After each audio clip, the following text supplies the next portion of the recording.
사도행전 6장 1절부터 15절 말씀까지 함께 봉독합니다. 그때에 제자가 더 많아졌는데 헬라파 유대인들이 자기의 과부들이 매일의 구제에 빠짐으로 히브리파 사람을 원망하니 12사도가 모든 제자를 불러 이르되 우리가 하나님의 말씀을 제쳐놓고 접대를 일삼는 것이 마땅하지 아니하니 형제들아 너희 가운데서 성령과 지혜가 충만하여 칭찬받는 사람 7을 택하라. 우리가 이 일을 그들에게 맡기고 우리는 오로지 기도하는 일과 말씀 사역에 힘쓰리라 하니 온 무리가 이 말을 기뻐하여 믿음과 성령이 충만한 사람 스데반과 또 빌립과 브로고로와 니가노로와 디몬과 바네나와 유대교에 입교했던 안디옥 사람 니골라를 택하여 사도들 앞에 세우니 사도들이 기도하고 그들에게 안수하니라. 하나님의 말씀이 점점 왕성하여 예루살렘에 있는 제자의 수가 심히 많아지고 허다한 제사장의 무리도 이 도에 복종하니라. 스데반이 은혜와 권능이 충만하여 큰 기사와 표적을 민간에 행하니 이른바 자유민들 즉 구레네인 알렉산드리아인 길리기아와 아시아에서 온 사람들의 회당에서 어떤 자들이 일어나 스데반과 더불어 논쟁할세 스데반이 지혜와 성령으로 말함을 그들이 능히 당하지 못하여 사람들을 매수하여 말하게 하되 이 사람이 모세와 하나님을 모독하는 말을 하는 것을 우리가 들었노라 하게 하고 백성과 장로와 서기관들을 충동시켜 와서 잡아가지고 공회에 이르러 거짓 증인들을 세우니 이르되 이 사람들이 이 거룩한 곳과 율법을 거슬러 말하기를 마지 아니하는도다. 그의 말에 이 나사렛 예수가 이곳을 헐고 또 모세가 우리에게 전하여 준 규례를 고치겠다 함을 우리가 들었노라 하거늘 공회 중에 앉은 사람들이 다 스데반을 주목하여 보니 그 얼굴이 천사의 얼굴과 같더라. 아멘.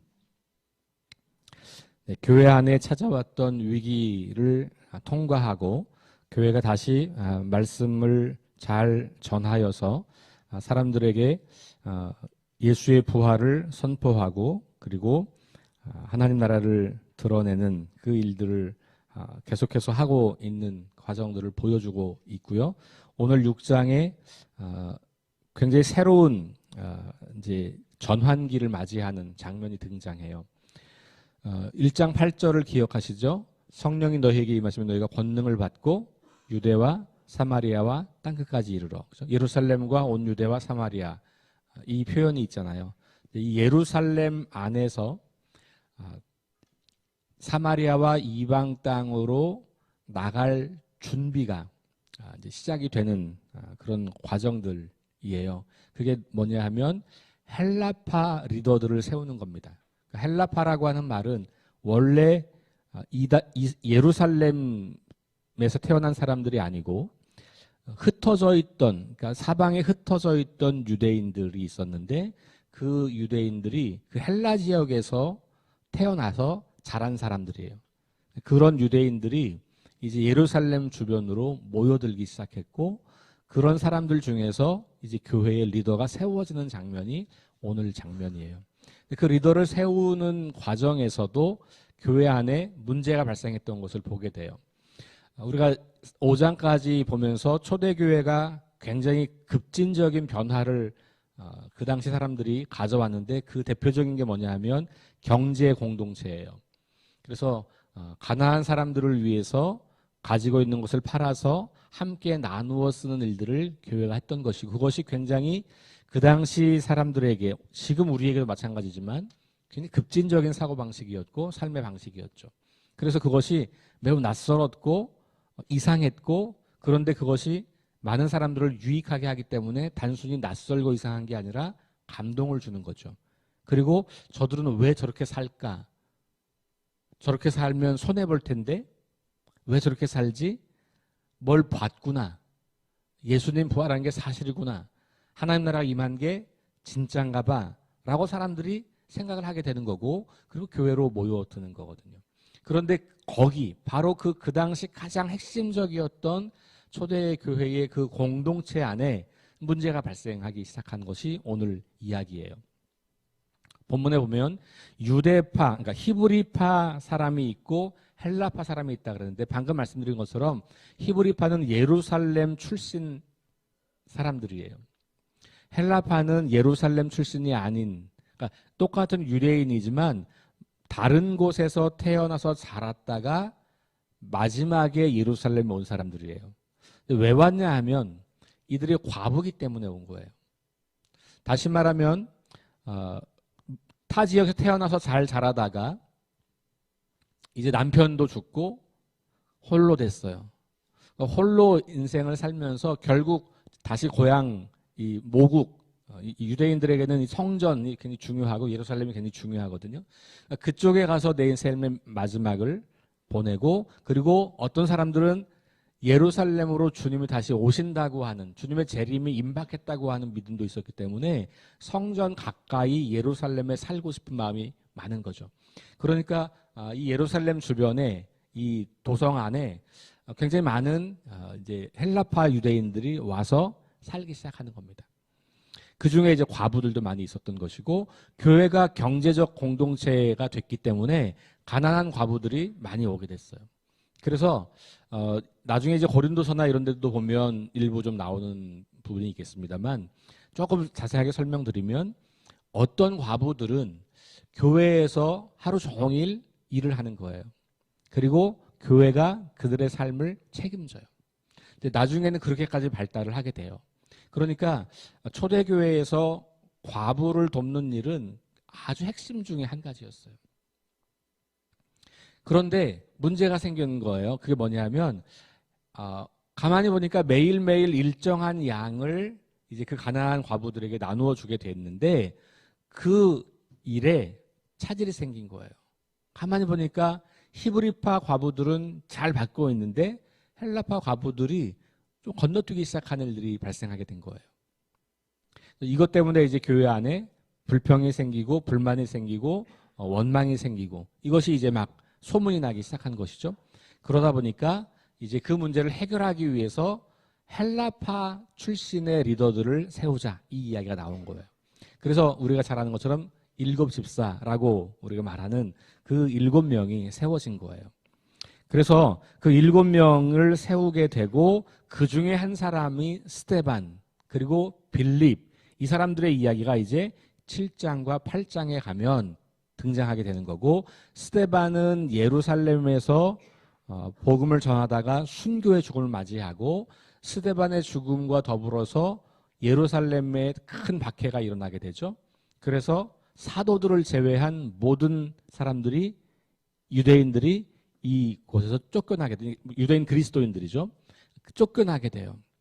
그러면서 또 이 헬라 지역으로 또 흩어지게 되고, 그러면서 사마리아 지역과 이방 지역으로 복음이 전해지는 그런 이제 결과가 오게 되는 거죠.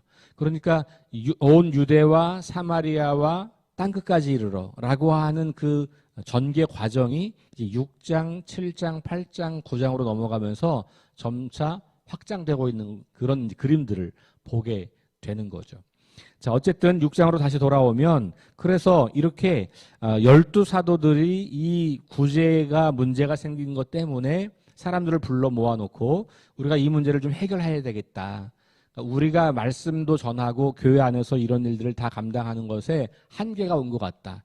그리고 헬라파 사람들이 차별을 받는다고 하니 그러면 헬라파 리더들을 세워서 그 일을 막아야 되겠다. 그래서 7명을 이제 선발하게 되는 겁니다. 기준이 있어요. 3절 보니까 헬라파 사람 중에 그럼 아무나 세운 게 아니고 기준이 있어요. 그 기준이 뭡니까? 성령과 지혜가 충만하여 칭찬받는 사람이에요. 성령이 충만하고 지혜롭고 칭찬받는 사람. 그래서 이 사람들에게 이 구제와 관련된 일을 맡기겠다는 것이죠.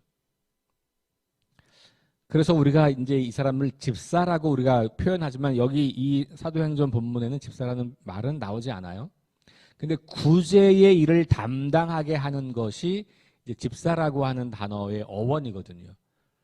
그래서 그것 때문에 디아코니아라고 하는 말인데 이게 이제 구제하다라고 하는 말과 같은 말이거든요. 그러다 보니까 이제 일곱 집사 이렇게 명칭을 붙였습니다만 지금 우리가 교회에서 가지고 있는 직제가 이때부터 생겼냐 그런 건 아니에요.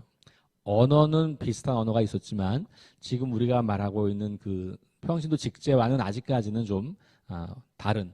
여기서 말하는 일곱 리더는 실제로는 거의 목회자 같은 역할을 합니다.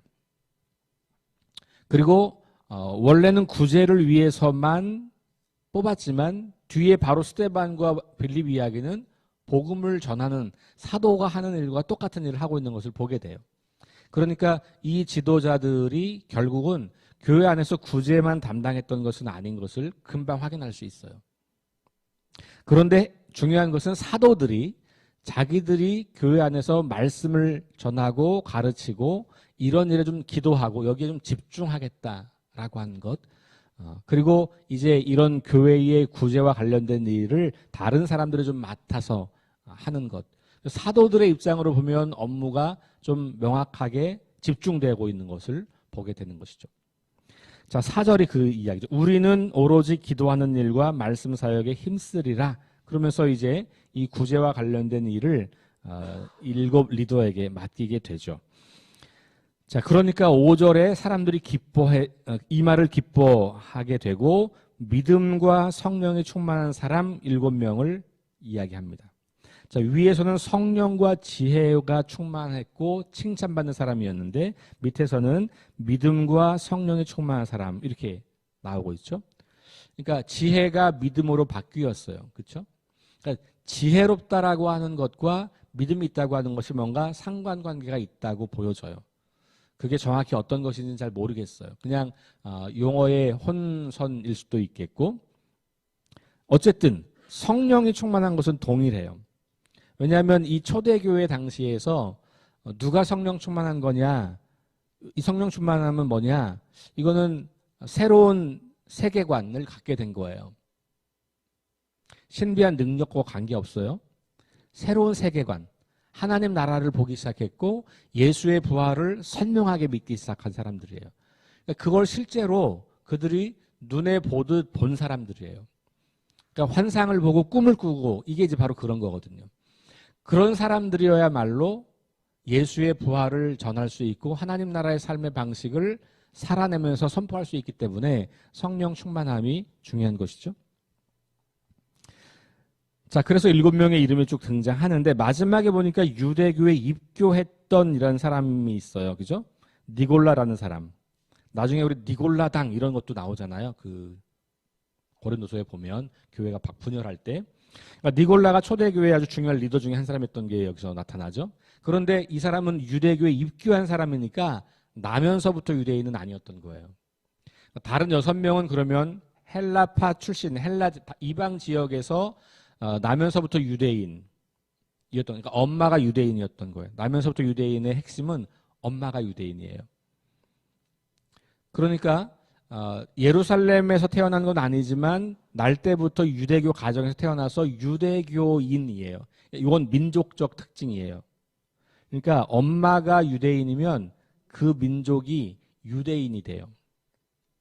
그러니까 엄마가 유대인이 아니었는데 내가 유대교 신앙이 맞는 것 같아. 그래서 입교한 사람들이 있는 거예요. 남자들은 그러면 할례를 받아야 돼요. 이런 것이 유대인이 되는 조건이거든요. 이 당시 초기에 이스라엘 백성들, 유대인, 구약부터 시작해가지고 이스라엘 백성들에게 굉장히 중요한 4가지 핵심이 있어요. 하나는 성전, 하나는 율법, 또 하나는 성전을 중심으로 하는, 그러니까 예루살렘과 성전을 중심으로 하는 성지. 그러니까 이제 절기 때마다 성지를 오는 거잖아요. 또 하나가 뭐냐 하면 민족 정체성, 유대인이니 아니냐.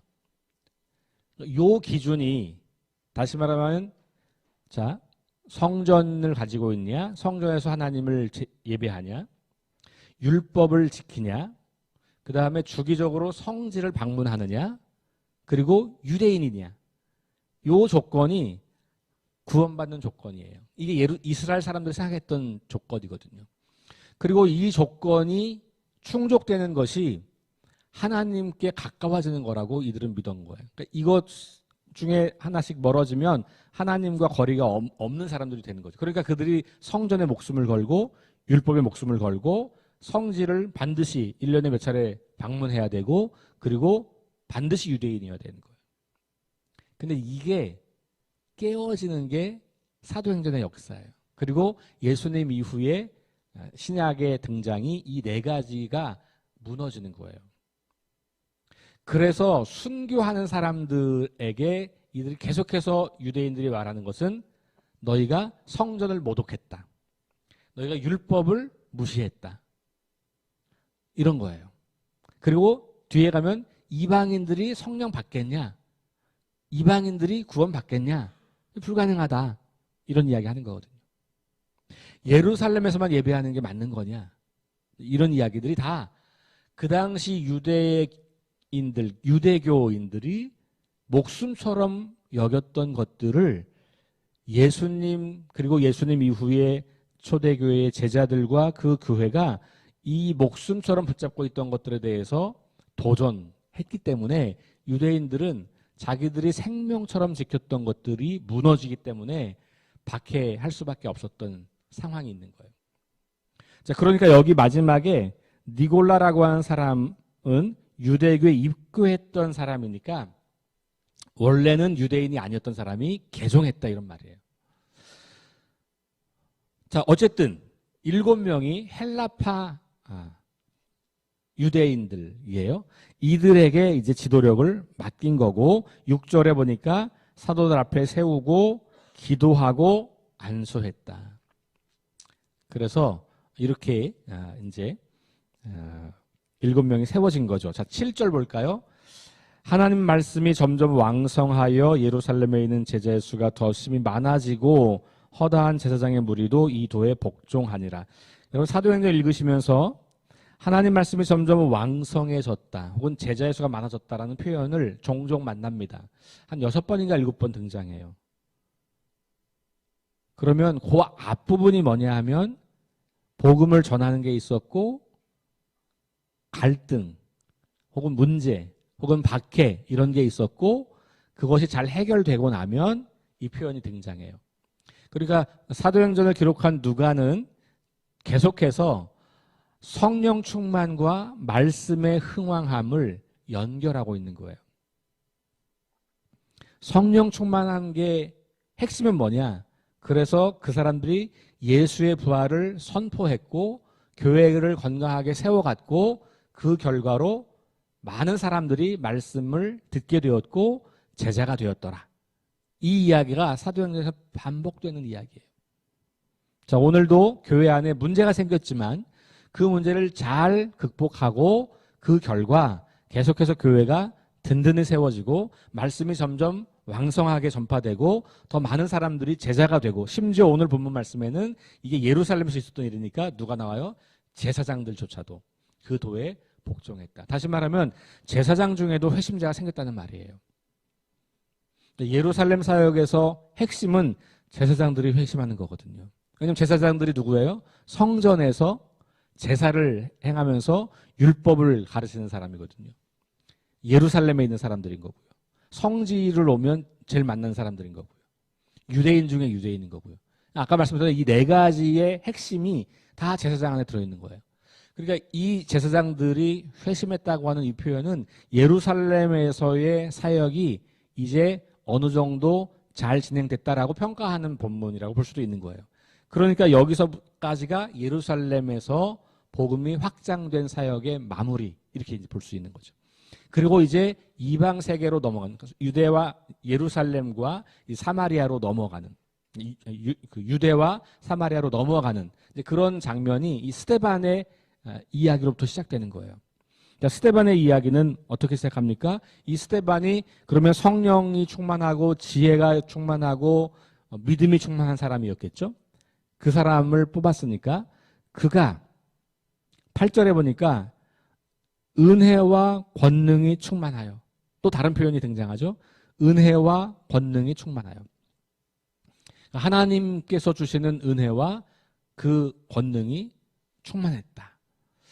그래서 이 스데반을 바라볼 때 성령 충만한 사람, 지혜가 충만한 사람, 믿음이 충만한 사람, 은혜가 충만한 사람, 권능이 충만한 사람 이렇게 볼 수 있는 것이죠. 근데 이게 다 성령의 충만함과 다 연결되어 있는 거예요. 왜냐하면 성령은 우리를 진리 가운데로 이끌어서 우리로 새로운 꿈을 꾸게 하고 새로운 비전을 갖게 하고 그 비전을 감당할 수 있는 은사를 주시고 그리고 그걸 행할 수 있는 능력을 주시는 분이거든요. 이와 같이 인도하심을 따라서 말씀 앞에 서게 되고 그 말씀으로 자신의 삶을 새롭게 보게 되고 그리고 그것에 따라서 새로운 꿈을 꾸면서 은사와 능력으로 하나님 말씀을 선포하는 사람을 우리는 성령 충만한 사람이라고 보는 거예요. 그러니까 이 스데반이 그런 사람이었다는 것을 다시 소개하면서 그래서 그가 교회 안에서 구제를 위해서 선발된 사람이었지만 그가 민간의 기적과 이사를 많이 행했다라고 하는 표현으로 방으로 넘어가죠. 그렇죠? 사실 약간 도약이 있는 거예요. 스데반을 원래 뽑은 목적은 뭐예요? 구제. 그런데 스데반의 이야기는 그 구제와 관련된 사역은 하나도 소개하지 않아요. 그렇죠? 안 했던 건 아니겠죠. 그러니까 7절과 8절 사이에도 굉장히 많은 시간의 간격이 있다고 보셔야 되는 거예요. 이게 그냥 시간의 흐름으로 바로 그 순간, 그날, 그 다음날 이런 게 아니는 거죠. 사실 6절과 7절 사이에 굉장히 많은 간격이 있는 거죠.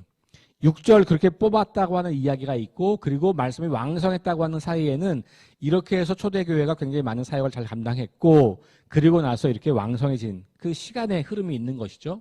그리고 나서 그 7 지도자 중에서 특별히 스데반과 빌립은 말씀 사역도 함께 했던 사람들로 소개하고 있는 거죠. 이 사도행전이. 자, 그래서 이 사람을 소개하면서 9절에 보니까 자유민들과 논쟁했다는 표현이 등장해요. 이른바 자유민들 이렇게 나오잖아요. 구레네, 알렉산드리아, 길리기아, 아시아. 이게 다 이제 이 유대 외부 지역에서 온 사람들이거든요. 이 사람들이 자유민이라고 하는 것은 두 가지 의미가 있어요. 하나는 노예로 팔려갔던 사람들이 풀려난 자유를 얻게 된 이런 의미가 하나 있을 거고 또 하나는 오래전에 우리 이스라엘 백성들이 이제 바벨론의 포로로 잡혀가고 그러면서 온 지역이 흩어졌잖아요. 그랬던 사람들 중에서 다시 예루살렘으로 돌아온 사람들 이런 표현도 가능해요. 왜냐하면 그 예전 구약시대의 그 포로기 바벨론 포로기에 혹은 아수르의 이 멸망기에 흩어졌던 사람들이 결국은 어떤 이스라엘의 어떤 노예 상태를 상징하는 거잖아요. 그러니까 거기 때부터 돌아온 사람들이니까 자유민들 이런 표현을 쓰는 거죠. 그럼 이 사람들이 이 예루살렘으로 돌아왔을 때는 어떤 생각이 있었냐 하면 우리가 죽어도 성전 곁에서 죽어야지. 우리가 죽어도 예루살렘에서 죽어야지. 이런 마음인 거예요. 그러니까 이게 무슨 말이냐면 성전과 율법과 예루살렘과 유대인이라고 하는 것을 굉장히 강조하는 사람들인 거죠. 그 사람들과 이 스데반이 논쟁을 펼치는 거죠. 자, 그러면서 이들이 이길 스데반을 이길 수 없으니까 어떻게 해요? 거짓으로 사람들을 매수하고 거짓 증인들을 세워서 모함을 하면서 뭐라 그래요? 성전을 모독했다. 이렇게 나오는 거죠. 성전을 모독했다. 율법도 폐한다. 이런 거예요. 13절. 거짓 증인들을 세우니 이르되 이 사람이 이 거룩한 곳과 예루살렘, 성전, 율법을 거슬러 말하기를. 나오죠? 성전과 율법을 거스르는 것 자체가 그 당시 유대인들에게는 이건 말도 안 되는 거의 돌로 쳐 죽여야 되는 일인 거예요. 실제로 스데반은 그렇게 돌에 맞아 죽는 겁니다. 그러면서 나사렛 예수가 이곳을 헐고 성전을 헐고 모세가 우리에게 전하여 준 규례, 율법을 고치겠다. 성전과 율법에 대한 강력한 도전을 하고 있다라고 모함을 하고 그리고 그 모함 때문에 이 스데반이 자기를 변증하는 설교를 7장에서 하는 거예요. 그리고 이 7장의 설교가 끝나면 마지막 부분에서 그 설교를 듣던 사람들이 화가 더 나서 돌로 쳐 죽이는 장면이 등장하게 되죠. 내일 이 7장의 이야기를 보고 주일날 그 7장 이후에 있는 내용으로 설교를 하게 될 텐데, 어쨌든 오늘 그 좀 예비적인 과정으로 그런 성전과 율법에 대한 중요성, 이런 거 이제 제가 좀 미리 말씀드린 겁니다. 자, 그런데 놀랍게도 그렇게 거짓 증인을 세워서 이 스데반을 공격하고 있는데 스데반의 표정이 어땠냐? 15절, 그 얼굴이 천사의 얼굴과 같더라. 전 이 말이 제 평생에 듣고 싶은 말 중에 하나예요. 근데 그냥 평상시가 아니고 설교할 때가 아니고 언제? 누군가 나를 공격하고 있는데 그냥 제가 얼굴이 금방 굳어지는 스타일이에요. 좀 불편하면 표정이 먼저 딱 굳어져요. 제가 그걸 알아요. 그러니까 사람들이 제 표정을 보면 저 양반이 불편하구나를 금방 감지해요. 그런데 그런 순간에도 누군가 나를 막 공격하고 나를 괴롭게 하고 내가 막 불편한 상황임에도 불구하고 내가 천사와 같은 얼굴을 가질 수 있다면 어쩌면 이게 성령 충만한 모습이겠다. 왜냐하면 스데반은 계속 우리가 성령 충만하다고 이야기하면서 그의 표정을 소개하는 거잖아요.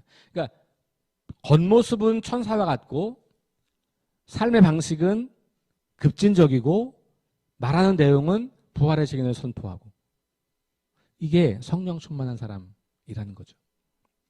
그러니까 사도행전은 그렇게 스데반을 소개하고 있는 거예요. 그리고 그가 그 천사와 같은 얼굴로 자기를 공격하고 거짓 증인을 세워서 모함하고 있는 사람들 앞에서 담대하게 예수의 부활 그리고 성전에 대한 이야기를 하게 되는 것이 7장에 나오는 이야기거든요. 자, 오늘 말씀을 좀 정리해 보면 초대교회가 문제가 생겼을 때 그 문제를 풀어가는 과정이 참 우리가 본받을 만합니다. 적합한 사람들을 추천하고 기도하고 그 리더십을 제공해 주고 그리고 그들로 하여금 그 역할을 감당하도록 돕는 것. 그런데 그 사람들에 의해서 교회가 점점 이렇게 말씀이 왕성해져 가고 세워지는 것. 그러니까 결국은 교회의 리더십이 중요하긴 한데 그 리더십에 여러 가지가 있는데 이 6장에서 말하고 싶은 것은 그런 구제의 일을 맡는 사람들이 생겼기 때문에 그 구제를 잘했다가 아니에요. 그런 일을 하는 사람들이 생겨서 결과는 말씀이 잘 전해졌다예요. 그렇죠? 그러니까 교회의 다양한 기능들의 핵심은 그것 자체도 중요하지만 그것과 더불어서 말씀이 잘 전해지는 것이 결론이어야 하는 거죠. 그리고 나서 스데반을 통해서 하나님의 말씀이 이제 또 선포되고 그 말씀 사역이 지속되고 있는 것을 우리에게 보여주고 있는 것이죠. 은혜와 지혜와 믿음과 성령이 충만한 사람, 오늘 우리에게도 붙여지는 표현이면 좋겠다. 그런 마음을 가져봅니다. 우리의 얼굴도 천사와 같이 빛나서 사람들이 우리를 보면 하나님을 보는 것처럼 그렇게 그런 정말 평화롭고 아름답고 거룩한 그런 우리의 겉모양, 그리고 우리가 기회가 되는 대로 말씀을 선포하고 예수의 부활을 증거하고 하나님 나라의 삶을 살아가는 그런 사람들. 그래서 우리가 누구에게든지 이와 같이 성령 충만하고 믿음이 충만하고 지혜가 충만하고 그리고 권능이 충만한 그런 사람들로 불리우게 되는 그런 저와 여러분 될 수 있기를 주의 이름으로 축원합니다. 기도하겠습니다. 하나님, 7 지도자를 선택하는 과정과 그 가운데 스데반이 어떤 사람인지에 대한 이야기를 함께 읽으면서 우리가 교회 안에서 리더십을 발휘하려고 할 때 필요한 조건이 성령 충만하고 지혜가 충만하고 칭찬받는 사람, 그리고 말씀과 은혜와 권능이 충만한 사람. 그래서 어떤 삶의 형편에서도 천사와 같이 빛나는 표정을 갖고, 그리고 입술로는 예수 그리스도의 부활하심과 주되심을 선포하고 삶의 방식으로는 하나님 나라의 새로운 삶을 살아내는 그런 사람들. 우리 석교교회 안에도 그런 리더들이 많이 세워져서 사람들이 그 리더들을 통해서 하나님 나라를 발견하고 구원에 이르게 되고 말씀이 점점 왕성해지는 그 놀라운 일들을 오늘 우리가 이루어갈 수 있도록 함께하여 주옵소서. 예수님 이름으로 기도합니다. 아멘. 우리 네 가지 기도 제목 가지고 함께 기도하겠습니다. 첫 번째, 부활의 능력과 소망을 품고 하나님 나라를 증언하고 살아내게 하소서. 하나님 말씀이 기준이 되게 하소서. 김희동 권사님과 김미경 집사님, 또 질병과 연약함으로 고통당하는 우리 성도들과 가족들과 지인들 위해서 전쟁과 자연재해와 가난과 억압으로 고통당하는 지구촌 이웃들에게 하나님의 은혜를 부어주시도록 우리 합심해서 함께 기도하시고 개인 기도하고 돌아가겠습니다.